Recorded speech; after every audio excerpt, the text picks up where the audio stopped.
Okay, so hi again. I'm Hugo from Auslandia. We are a small French company oriented toward GIS open source. I'm going to present Tempus, which is a framework for multimodal trip planning. The context of this project, so it's a platform for multimodal route planning. That means we are interested in lots of transport modes, and with multi-criteria and multi-objectives queries. That's a collaboration with the research labs, mainly IFSTAR and CEREMA in France. And the main objectives are, the first one is extensibility of the framework, so that we can address lots of different scenarios, and also performances.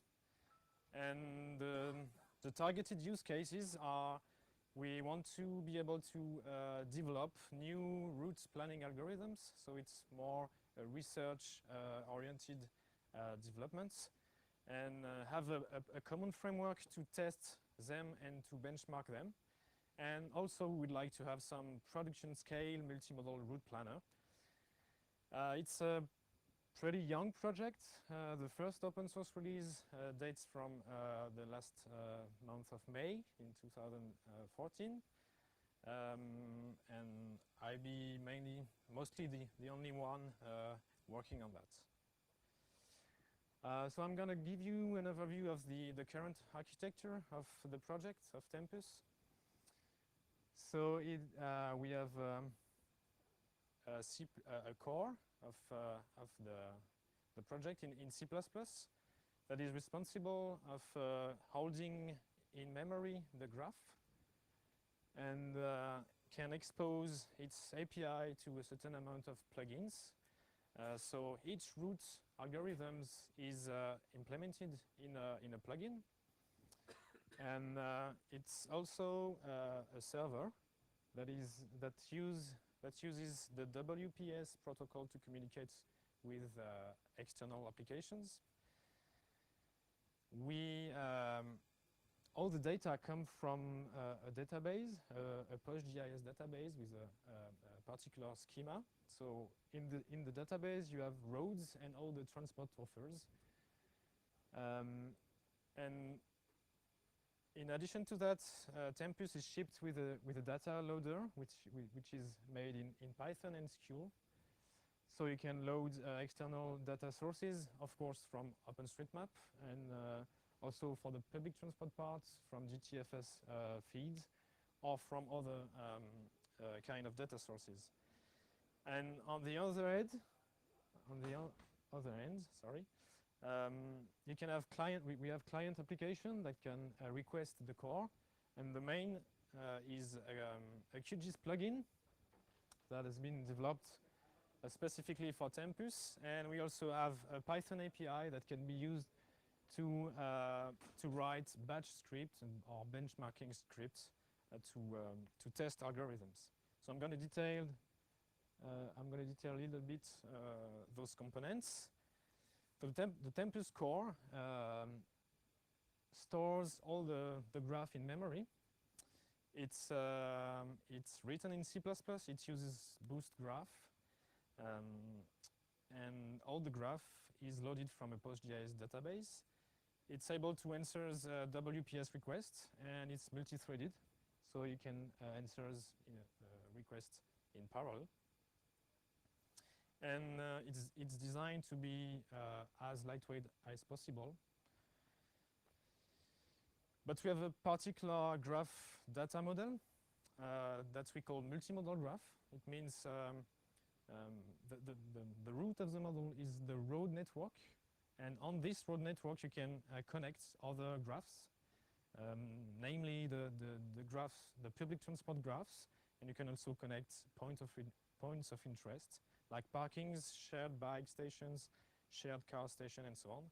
And you link all the layers on road edges, so that's a layered view of the different graphs, and you can also enable or disable, for instance, some public transport graph for a particular application if you want. And with this particular model, we have so we needed to design a special adjacency or special adjacency rules, because we have some kind of a meta graph on top of the other graphs, on top of the road graph and the public transport graphs. And it's seen as a boost graph, so it respects the C++ concepts of boost graph. Each node is a node of the underlying graphs, but for edges it's a little bit different. So we have special rules. So sorry for my lack of artistic skills, but so we have here a very schematic representation of, so we have 2 road nodes, 2 public transport nodes that are attached to a road edge, and a POI that is also attached to a road edge. So we have different kind of adjacencies.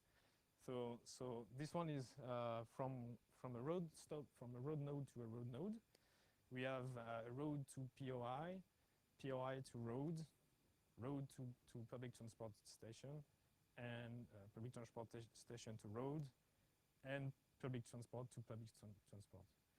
So that we can see all the nodes in one overall graph with this particular adjacency rules. So this was the core, and with that we are able to design plugins and routing plugins. And apart from the sample plugins that are shipped with Tempus, we have So each C++ plugin is declared as loadable modules. So it works now under Linux and Windows as .so or .dll. And so it's really basic for each plugin that can be they can be requested by the user, and they receive the global graph in input, and they must produce some a certain amount of roadmaps. Maybe it's 1 roadmaps, but because we want to be able to answer multi-objective problems, plugins can also produce more than 1 roadmap. And it allows to easily experiment new features. So the idea is to keep the core simple, and when the plugins become too complicated, we try to port features from plugins to the core. And the main current active plugin, so it's in terms of algorithm, it's pretty simple. It's a A-star. But we focused on multimodal things. So for instance, we are already able to mix different transport modes, like you want to be walking, use public transport, and also use shared bikes and shared cars if you like. And also be aware of parkings. For instance, if you want to go from point A to point B with your car, but you want to park your car before arriving at destination. We also are able to handle turn restrictions, and more recently, daily speed profiles.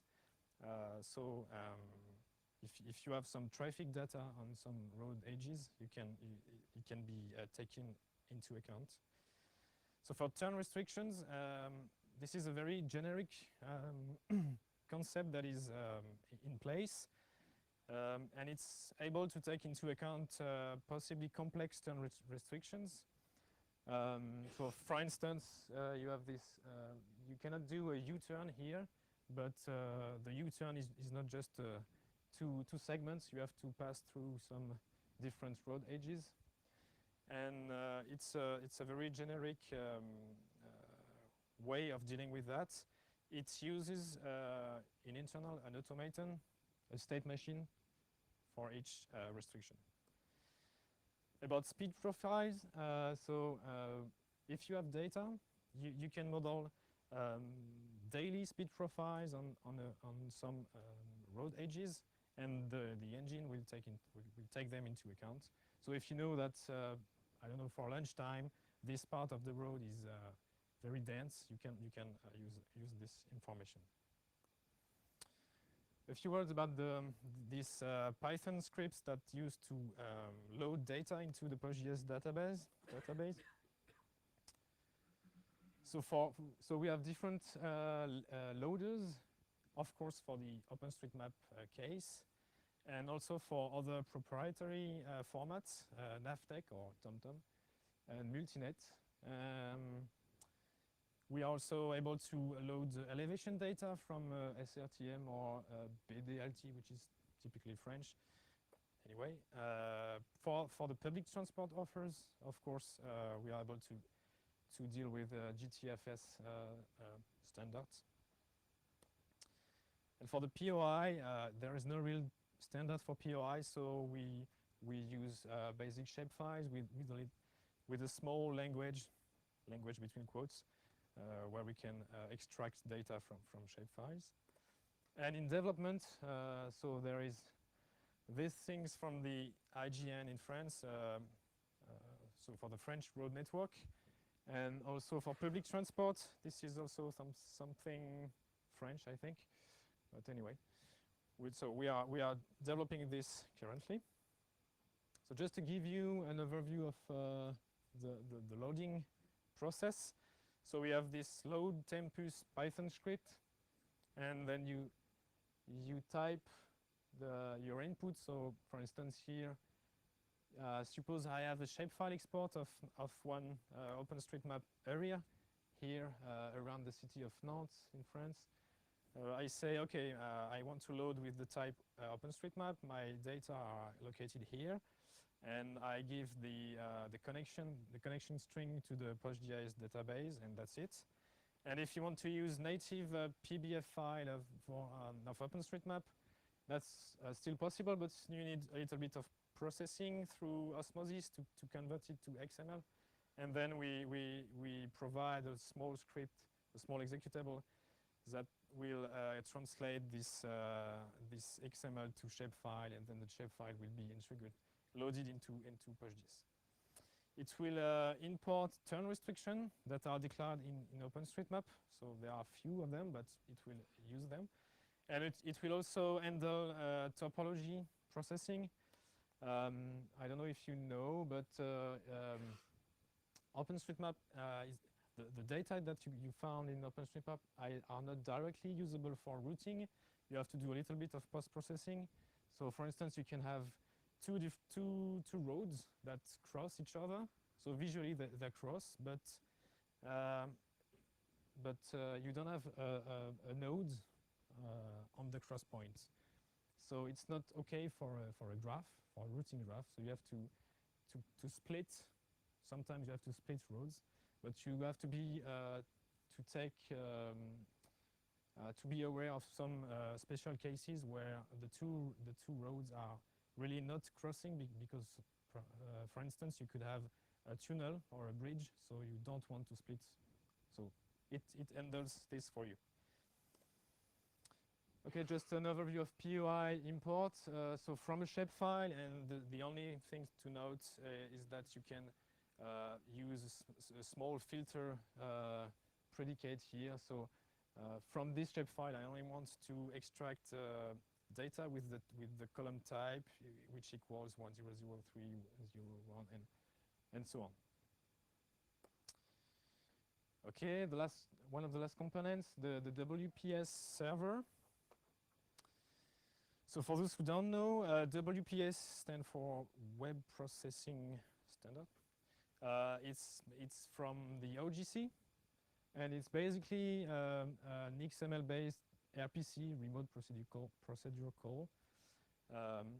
It uses fast CGI, and it's multi-threaded, so it can process requests in parallel, and it's based on XML. So in input you get the user request, and you have to pub to answer with roadmaps as well in XML. Okay, so now about clients. So we have a Python client on top of the WPS client, and from that we build a dedicated QGIS plugin. It also serves for unit tests and for batch scripts. So let me give you some insight of the QGIS plugin.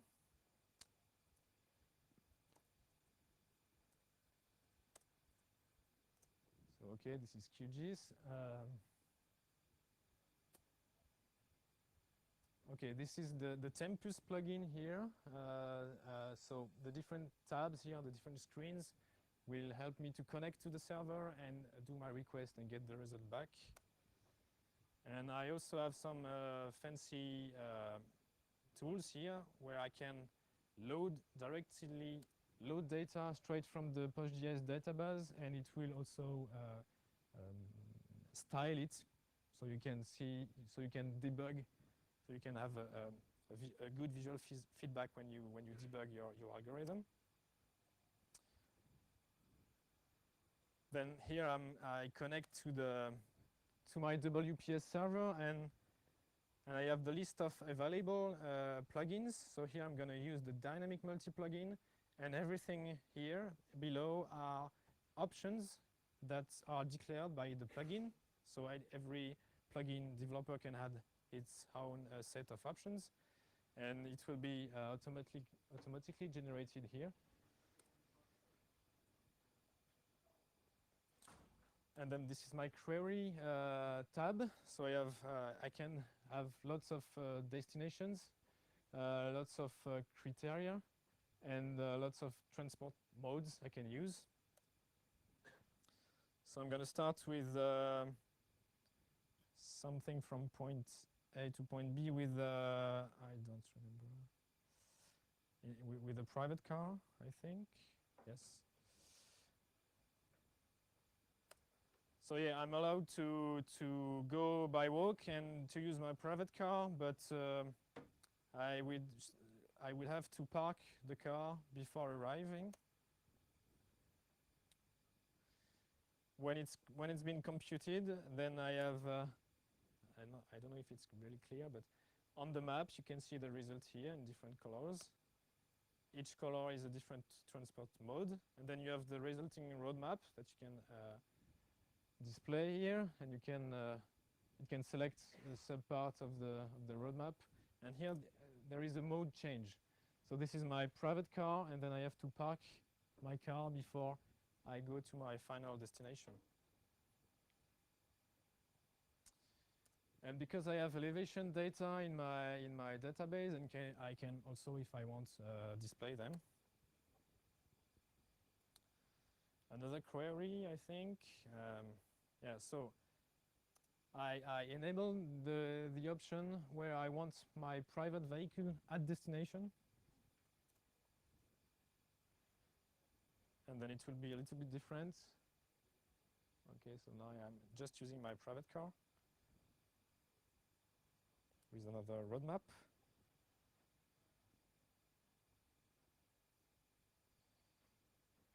Example with shared bikes. So I have layers that allows me to display where are located bike sharing stations, shared stations. So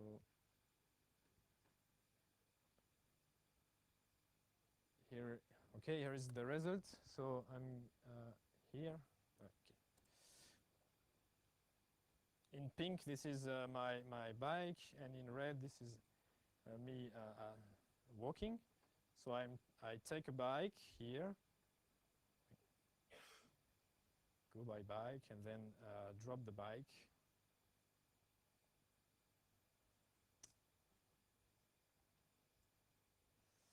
Okay, and so on. And then, of course, when you're biking, the elevation profile is important, interesting.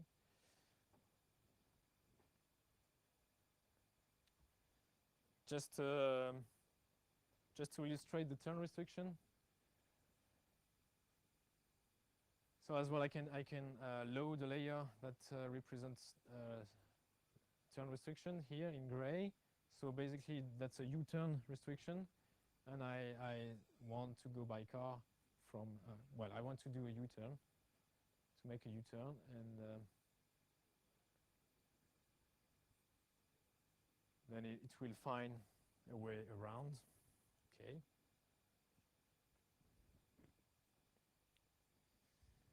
the last one with public transports. So here with only trams in Nantes. And of course, because it's a public transport query, I have to specify a time of departure.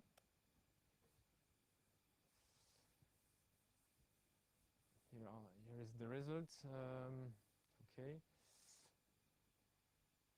With the roadmap, okay. And something that has been added recently, I'm gonna skip a little bit. Yeah. It has been added recently is the ability to reverse the graph so that we can solve queries like I want to arrive before a certain time. So it's like you want to go after, but with the graph reversed. So now you can say, I want to arrive before this time, and it will give you the answer. So yeah, in arriving before. Okay. And that's, yeah. And something, the last feature that is illustrated in this video, sorry.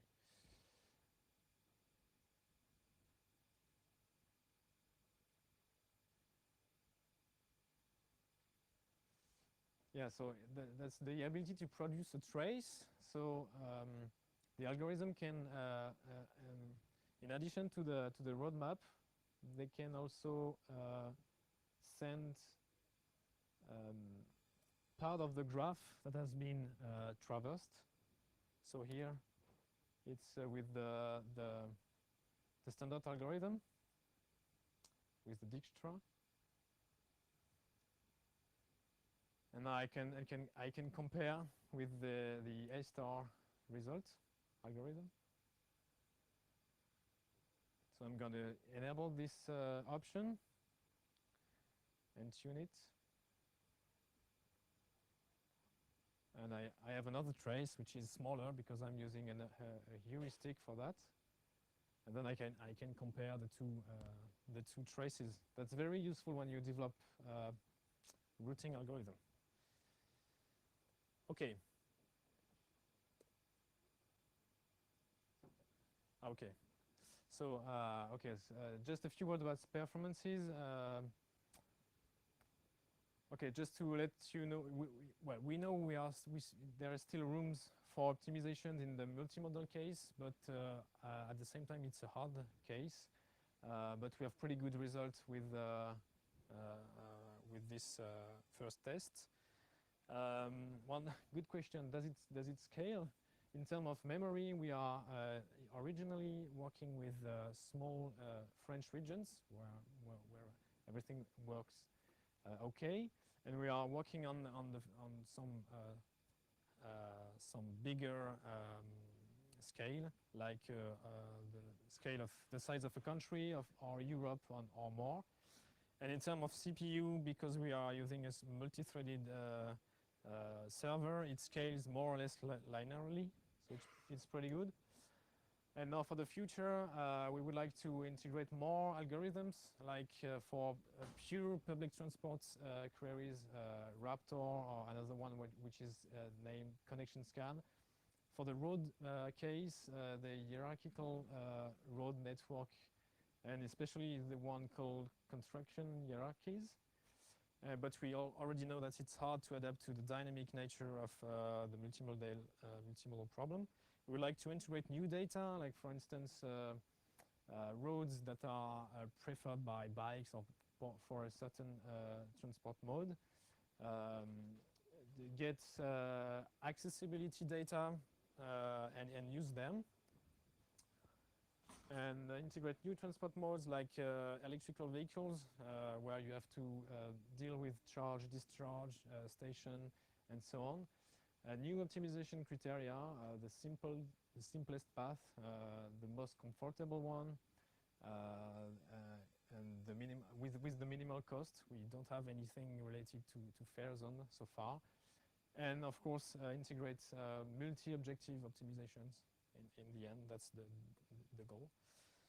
And okay, that's it. So if you want, the project is published, is on this GitHub repository. So if you want to have a look and contribute, you're welcome. Thank you.